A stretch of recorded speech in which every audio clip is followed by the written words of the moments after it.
አሰላሙ አለይኩም ወራህመቱላሂ ወበረካቱ። የተወደዳችሁ እንዴት ቆያችሁን? የጁማዓ ልዩ ኸበር የተካተተበት የሰኔ 20 2017 ሚንበር ኸበር ጀመረ። የዕለቱ ሚንበር ኸበር እየመራው ፋይዛ ሙሐመድ ከናንተ ከተመልካቾች ጋር ቆያለሁ። እስከ ፍጻሜው አብራችሁን እንድትዘልቁ በአክብሮት እየጋበዝኩ ለዕለቱ ከያዝናቸው ጉዳዮች መካከል አበይቱን አስቀድማለሁ። ለሀገር አቋራጭ አሽከርካሪዎች የብቃት ማረጋገጫ ፈተና ሊሰጥ መሆኑን የትራንስፖርትና ሎጂስቲክ ሚኒስቴር አስታወቀ። ብሔራዊ ባንክ የዋጋ ንረትን ለመቆጣጠር እየተገበረ ያለውን ጥብቅ የገንዘብ ፖሊሲ አጠናክሮ ማስቀጠል አለበት ሲል ቋሚ ኮሚቴው አሳሰበ። ትራምፕ በኒውዮርክ ከንቲባነት የታጨው ሙስሊም ተወዳዳሪ ላይ የሰነዘሩት ትችት አነጋጋሪ ሆነ የሚሉት የሚንበር ኸበር አበይት ጉዳዮች ናቸው። አብራችሁን እንድትቆዩ በድጋሚ እየጋበዝን ወደ ቀዳሚው ኸበር አልፋለሁ። ለሀገር አቋራጭ አሽከርካሪዎች የብቃት ማረጋገጫ ፈተና ሊሰጥ መሆኑን የትራንስፖርትና ሎጂስቲክ ሚኒስቴር አስታወቀ። ለሀገር አቋራጭ አሽከርካሪዎች የብቃት ማረጋገጫ ፈተና ሊሰጥ መሆኑን የተናገሩት የትራንስፖርትና ሎጂስቲክ ሚኒስትር ዶክተር አለሙ ስሜ ናቸው። በሚኒስትሩ መረጃ መሰረት የሀገሪቱ የትራፊክ አደጋ መንስኤ በአብዛኛው የአሽከርካሪዎች መሆኑ በጥናት ተረጋግጧል። በመሆኑም ክህሎትና ስነ ምግባር ያላቸው አሽከርካሪዎች ለማፍራት እንዲቻል ለከባድ መኪናና ለሀገር አቋራጭ የህዝብ ትራንስፖርት አሽከርካሪዎች ፈተና ተሰጥቶ የአሽከርካሪ ብቃት ማረጋገጫ ፍቃድ የመስጠት ስራ ሊሰራ መሆኑን ጠቁመዋል። በቅርቡ ተግባራዊ የሚደረገው አዲስ የሰሌዳ መለያ በትራንስፖርት ዘርፉ የሚስተዋለውን ወንጀልና የትራፊክ አደጋ በመሰረታዊነት ለመቀነስ ከፍተኛ አስተዋጽኦ እንደሚኖረውም አያይዘው ተናግረዋል። ይህንን በጋራ ለመስራት ሚኒስቴር መስሪያ ቤቱ ከስራና ክህሎት ሚኒስቴር ጋር የመግባቢያ ሰነድ መፈራረሙ የተገለጸ ሲሆን በሚኒስቴሩ በተቋቋመ ቡድን አማካኝነት ጥናት ከተካሄደ በኋላ የስራ ደረጃ ስርዓተ ትምህርትና የስልጠና ማኑዋል መዘጋጀቱን አስረድተዋል።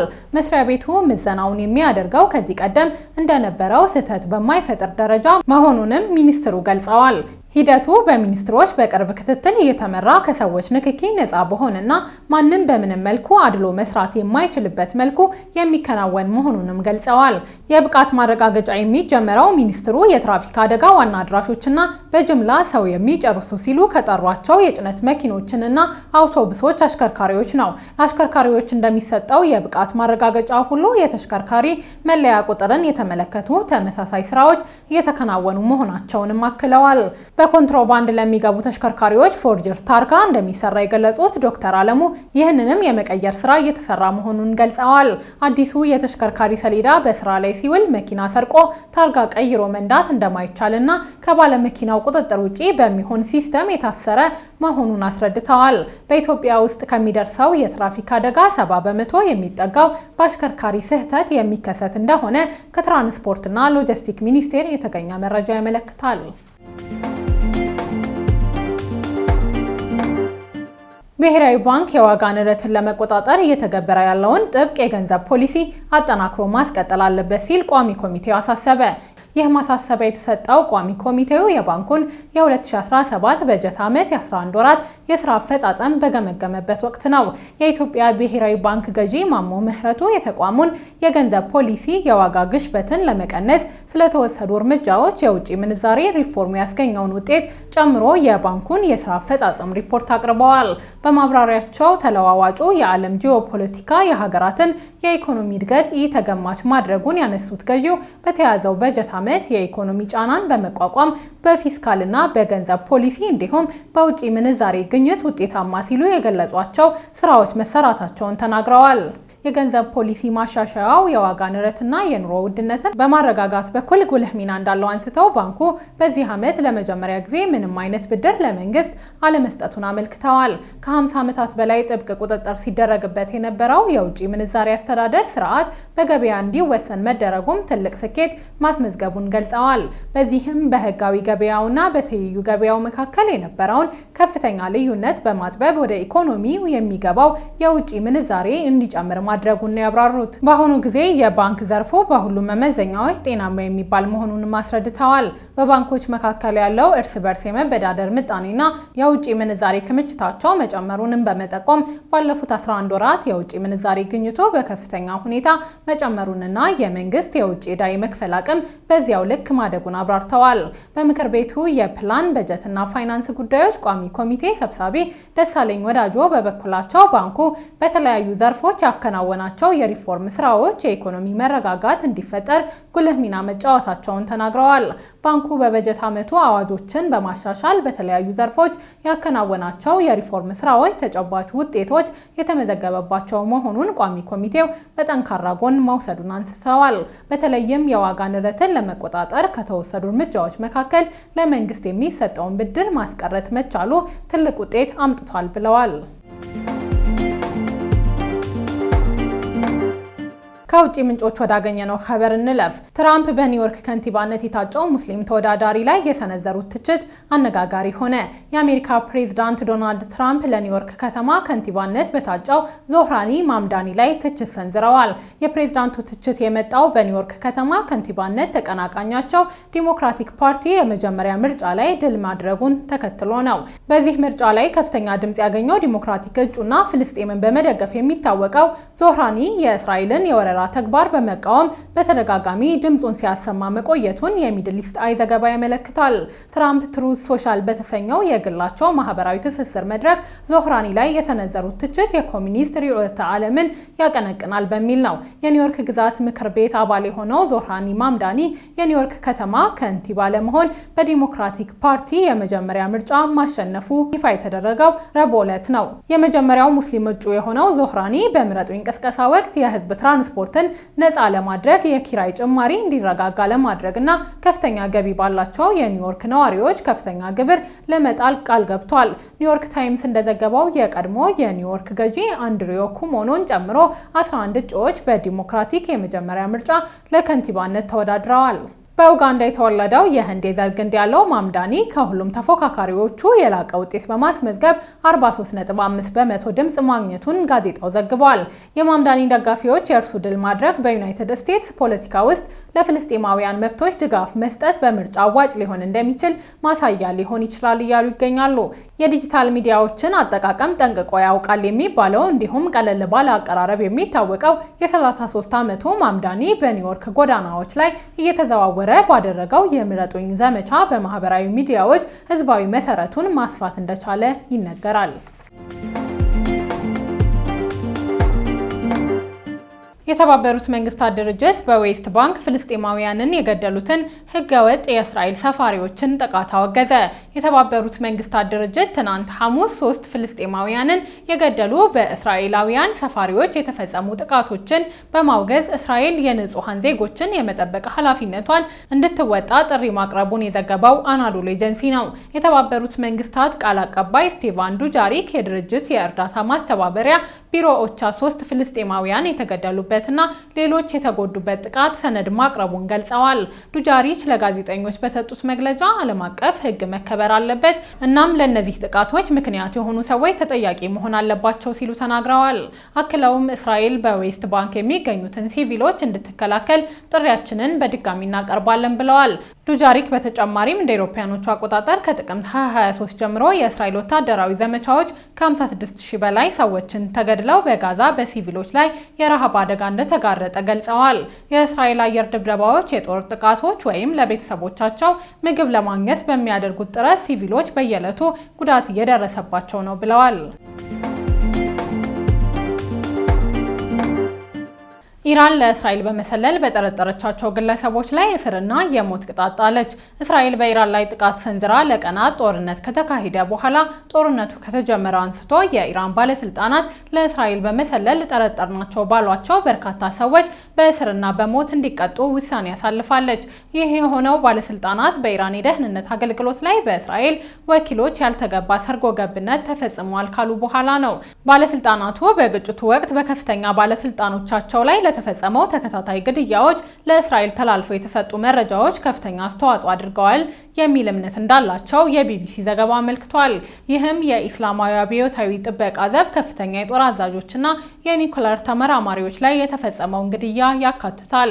ኢራን ለግድያው በሀገሪቷ ውስጥ ይሰራሉ ያለቻቸውን የእስራኤል የደህንነት ወኪሎች ተጠያቂ አድርጋለች። ለ12 ቀን በዘለቀው ግጭት የኢራን ባለስልጣናት ለእስራኤል በመሰለል የተጠረጠሩ 3 ግለሰቦችን በሞት ቀጥተዋል። የተኩስ አቁም ስምምነት ላይ ከደረሱ ከአንድ ቀን በኋላ በተመሳሳይ ክስ ሌሎች 3 ግለሰቦች በሞት ተቀጥተዋል። በመላው ሀገሪቱ በስለላ የተጠረጠሩ በመቶዎች የሚቆጠሩ ሰዎች መታሰራቸውንም ባለስልጣናት አስታውቀዋል። የሀገሪቱ የመንግስት ቴሌቪዥን ጣቢያም በርካታ እስረኞች ከእስራኤል ደህንነት ጋር ተባብረው መስራታቸውን ሲገልጹ የሚያሳይ ኑዛዜ አስተላልፏል። የኢራን የደህንነት ሚኒስቴር አገሪቷ CIA፣ ሞሳድ እና MI6ን ጨምሮ ከምዕራባውያንና ከእስራኤል የስለላ ሰንሰለት ወይም ኔትወርክ ጋር እየታገለች እንደሆነ መግለጹን የቢቢሲ ዘገባ ያመለክታል። ፋርስ የዜና ወኪል እንዳለው ከሆነ ደግሞ ከ12 ቀናት በፊት እስራኤል በኢራን ላይ ጥቃት ከፈጸመች ጀምሮ የእስራኤል የስለላ ኔትወርክ በሀገሪቷ ውስጥ ንቁ ሆኗል። በ12ቱ ቀናት ግጭትም የኢራን የደህንነትና የጸጥታ ኃይሎች ከኔትወርኩ ጋር ግንኙነት ያላቸውን ከ700 በላይ ሰዎችን ማሰራቸውንም የዜና ወኪሉ ዘግቧል።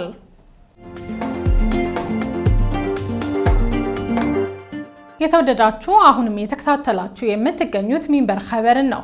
አብራችሁን ስላላችሁ ደስ ይለናል። ለሚንበር ኸበር ጥቆማ ወይም ማስተያየት ካላችሁ በአጭር የስልክ ቁጥር 9282 ላይ ብትልኩልን አጣርተን መልሰን ለእናንተው እናቀርባለን። የሚቀናችሁ ማህበራዊ ሚዲያ ከሆነ በሁሉም አማራጮች @ሚንበር ቲቪ ብላችሁ ብትፈልጉን ታገኙናላችሁ። ድረገጻችንን www.minbertv.comን ብትጎበኙ ደግሞ አዳዲስ መረጃ ታገኛላችሁ። አሁን ደግሞ የጁማዓ ልዩ ኸበር የሚቀርብበት ሰዓት ላይ ደርሰናል። ልዩ ኸበሩ የተዘጋጀው በአህመድ አብዱራህማን ነው። ተከታትለን እንመለስ።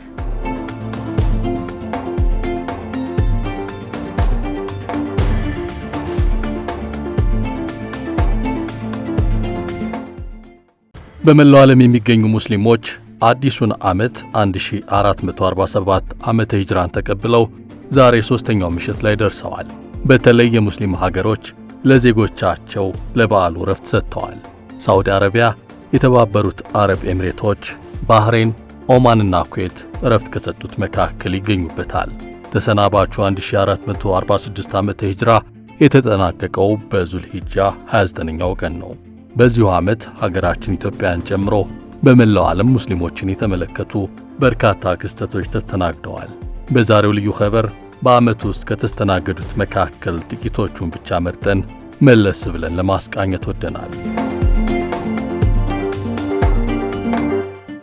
ከሀገራችን እንጀምር። ንተምሃሮ ደቂ አንስትዮ አክሱም በኢትዮጵያ በ1446 ዓመተ ሂጅራ ለበርካታ ወራት መነጋገሪያ ሆኖ የዘለቀውና አሁንም ድረስ መፍትሄ ሳያገኝ የቀረው በአክሱም ሙስሊም ሴት ተማሪዎች ከትምህርት ገበታ ውጪ መሆን የተሰማው በዚሁ ዓመት በረቢዑል አወል ወር ነበር። በአክሱም ከተማ በተማሪዎቹ ላይ የሂጃብ ክልከላውን ጥለውታል የተባሉት ትምህርት ቤቶች አክሱም ሁለተኛ ደረጃ ትምህርት ቤት፣ አሉሚናይ፣ ወርአይ፣ ክንደያና አብርሃ ወአጽብሃ ናቸው።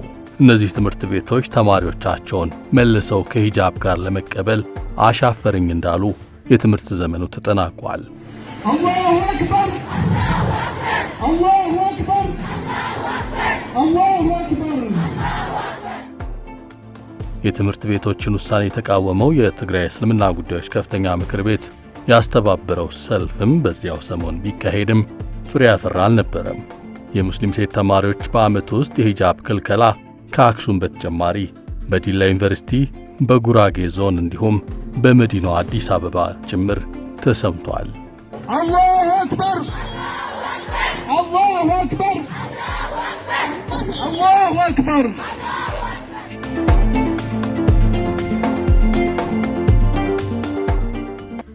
በዚሁ ዓመት በሀገር ውስጥ የተስተናገደው ሌላኛው ክስተት በአዲስ አበባ ከተማ ሜክሲኮ አካባቢ የሚገኘው የተባረክ መስጂድ ማስፋፊያ አጥር ሚያዝያ 4 2017 እኩለ ሌሊት ላይ በጸጥታ አካላት እንዲፈርስ መደረጉ ነበር። የአጥሩን መፍረስ ተከትሎ የከተማዋ እስልምና ጉዳዮች ከፍተኛ ምክር ቤት በማግስቱ መግለጫ በማውጣት የፈረሰው አጥር ወደ ቀድሞ ሁኔታው ተመልሶ እንዲገነባ ጠይቆ የነበረ ቢሆንም አሁንም ድረስ ወደ ቦታው አልተመለሰም።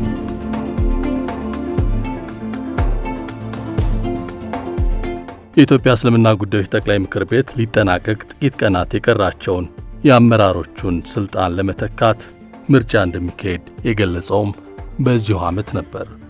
የምርጫ ሂደቱ በተሸኘው ዓመት የተጀመረ ቢሆንም የሚጠናቀቀው ግን በአዲሱ ዓመት የመጀመሪያ ሳምንታት ይሆናል ተብሎ ተጠብቋል።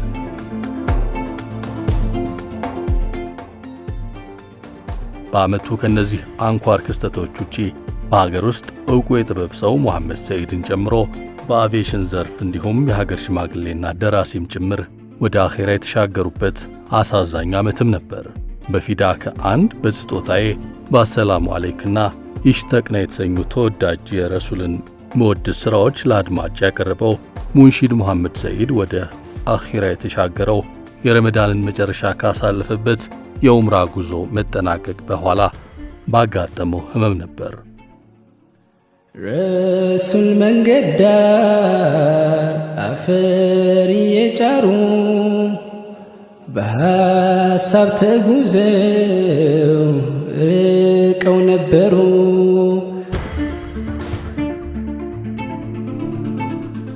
በተመሳሳይ የኢትዮጵያ አየር መንገድ የቀድሞ ሥራ አስፈጻሚ ካፒቴን ሙሐመድ አህመድም በዚሁ ዓመት በ91 ዓመት ዕድሜያቸው ወደ አኺራ ተሻግረው ሥርዓተ ቀብራቸው በአዲስ አበባ ኮልፌ ሙስሊም መካነ መቃብር ተከናውኗል። የሀገር ሽማግሌውና ደራሲው ሐጂ ደርባቸው ሙሐመድም እንዲሁ የተለዩን በተጠናቀቀው የ1446 ዓመተ ሂጅራ ነው። ከሀገር ውስጥ እነዚህን ጥቂት ክስተቶች አስታውሰን ወደ ዓለም አቀፍ ስናመራ ሌሎች በርካታ የሙስሊሙን ዓለም የተመለከቱ ጉዳዮች ማንሳት እንችላለን።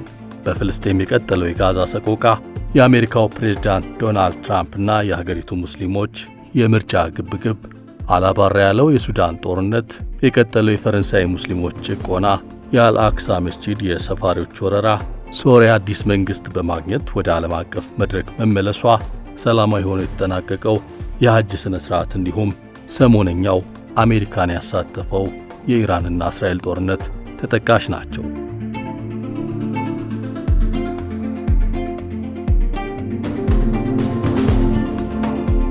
ከክስተቶቹ መካከል በፍልስጤም ወደ አዲሱ ዓመት በተሻገረው ሰቆቃ በጋዛ ሕፃናትና እናቶችን ጨምሮ በእስራኤል የሚሰነዘረው ጥቃት ንጹሐንን እየገደለ በርካታ ሺዎች እየተቀጠፉ ይገኛል። በተጠናቀቀው ዓመት የጥቃቱ ዋና እጅ የእስራኤሉ ጠቅላይ ሚኒስትር ቤንያሚን ኔታንያሁ ላይ ዓለም አቀፍ የወንጀለኛ ፍርድ ቤት የእስር ማዘዣ ቢያወጣም ተግባራዊ ሳይደረግ ቀርቷል። ከዚሁ ከጋዛ ጋር በተገናኘ በረመዳን ወር መግቢያ ሰሞን በሐማስና እስራኤል መሃል የተኩስ አቁም ቢፈርምም በጋዛ የሚገኙ ፍልስጤማውያን ከባድ መሳሪያ ሳይዘንብባቸው ጾሙን ማሳለፍ የቻሉት ለጥቂት ቀናት ብቻ ነበር። የእስራኤል ባለሥልጣናት ብዙም ሳይገፉበት እንደተለመደው የተኩስ አቁም ስምምነቱን ጥሰዋል። በዓመቱ በጋዛ ጉዳይ መነጋገሪያ ሆኖ ያለፈው የአሜሪካው ፕሬዝዳንት ዶናልድ ትራምፕ የጋዛ ነዋሪዎችን በማጽዳት በስፍራው ቅንጡ ሪዞርት የመገንባት ዕቅድ እንዳላቸው መናገራቸው ነበር። የአረብና ሙስሊም ሀገሮች ተሰባስበው በጋዛ መልሶ ግንባታ የራሳቸውን ምክረ ሐሳብ እንዲያቀርቡ ያስገደደው የፕሬዝዳንቱ አስተያየት ከመላው ዓለም በርካታ ተቃውሞ ያስተናገደ ነበር። ትራምፕ በጋዛ ጉዳይ ድጋሚ ወደ ሥልጣን ከመጡ ወዲህ ይህን አስተያየት ቢያቀርቡም አጀንዳው ለምርጫ ሲወዳደሩም ከፍተኛ ትኩረት የተሰጠው ሆኖ አልፏል። በአሜሪካ ምርጫ ከፍተኛ የውይይት አጀንዳ ሆነው ከሰነበቱ ጉዳዮች መካከል ሙስሊም መራጮች በተለይ ደግሞ ሙስሊሞች በቁጥር በርካታ ሆነው በሚታዩበት ሚቺጋን ግዛት ዜጎች ለማን ድምፃቸውን ይሰጣሉ የሚለው ነበር። መራጮቹን ለውሳኔ እንዲቸገሩ አድርጎ የነበረው ይኸው የፍልስጤማውያን አጀንዳ ነው። በርካታ አስተያየት ሰጪዎች የተሸኘው የዴሞክራቶችን አስተዳደር ለእስራኤል ከፍተኛ መሳሪያ በማቅረብ ቢመረጥም የተለየ አቋም እንደማያራምድ አስመስክረዋል ሲሉ ቆይተው በመጨረሻው ውጤት መግለጫ ከፍተኛ ድምፅ ያስመዘገቡት ፕሬዝዳንት ዶናልድ ትራምፕ ሆነዋል። ከምርጫው በኋላ የሙስሊሞች መብት ተሟጋች ድርጅቶች ፕሬዝዳንቱ በጋዛ ጉዳይ ቃላቸውን እንዲጠብቁ ሲወተውቱ የቆዩ ቢሆንም እስካሁን ድረስ በጋዛ የሚፈጸመው እልቂትም ሆነ አሜሪካ እስራኤልን ማስታጠቁ አልቆመም። ከዚሁ ጎን ለጎን የእስራኤል ወታደሮች በመስጂድ አልአቅሳ ላይ የሚፈጽሙትን ወረራም ቀጥለው ዓመቱ ተጠናቋል።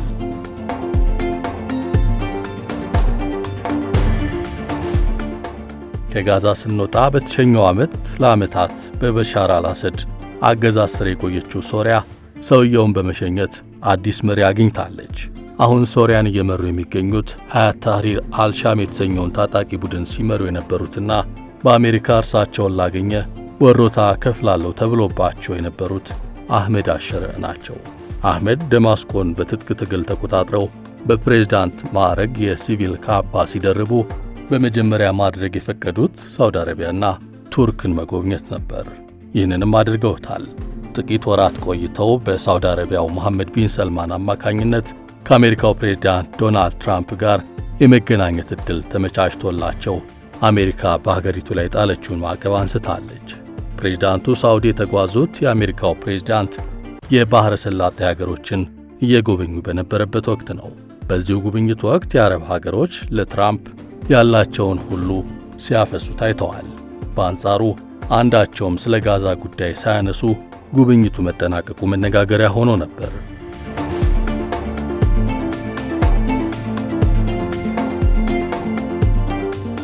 በሌላ በኩል ወደ አውሮፓ ስንሄድ 1446 ለፈረንሳይ ሙስሊሞች ፈታኝ ዓመት ሆኖ አልፏል። በማዕከላዊ ፈረንሳይ ሊዮን ከተማ የሚገኘው አልኪንዲ የሙስሊም ትምህርት ቤት በቀጣይ ትምህርት ዘመን እንዲዘጋ ውሳኔ የተላለፈው በዚሁ ዓመት ነበር። በርካታ ተቃውሞ ያስከተለውና ፕሬዝዳንት ኢማኑኤል ማክሮን በኤክስ ገጽ እንዲጽፉ ያስገደደው አቡበከር ሲሴ የተባለ የ24 ዓመት ወጣት በዚሁ በሊዮን ከተማ በመስጂድ ውስጥ የተገደለውም በዚሁ ዓመት ነበር።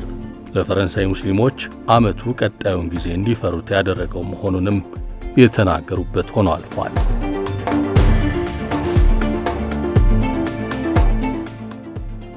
ወደ አፍሪካ ስንመለስ የኛው ጎረቤት ሱዳን በጀነራል አብዱልፈታህ አልቡርሃንና በፈጥኖ ደራሽ ኃይል መሪው መሐመድ ሐምዳን ዳጋሎ መካከል የተጀመረውን ጦርነት ማስቆም ሳትችል ዓመቱ ተጠናቋል።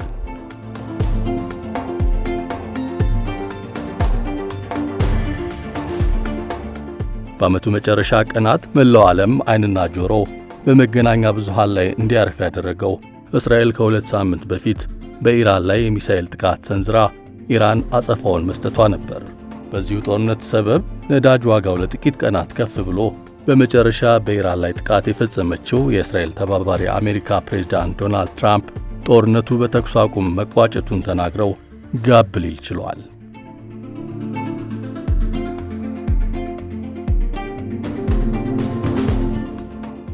በዓመቱ ውስጥ ሌላኛው ክስተት ተናፋቂው የሐጅ ሥነ ሥርዓት በዚህ ዓመት በከፍተኛ ሙቀት ሳቢያ ቀድሞ እንደተፈራው ሳይሆን ሰላማዊ ሆኖ አልፏል። በተፈጥሯዊ መንገድ ከተመዘገበው የምዕመናን ሞት በስተቀር አንዳችም ክፉ ያልተሰማበት የሐጅ ሥነ ሥርዓት ሲጠናቀቅ በመላው ዓለም በሚሊዮን የሚቆጠሩ ምዕመናን ለቀጣዩ ዓመት እንዲጠሩ በዱዓ እየበረቱ ዓመቱ ተጠናቋል። እኛም ለዚያ እንዲያድለን እንመኛለን።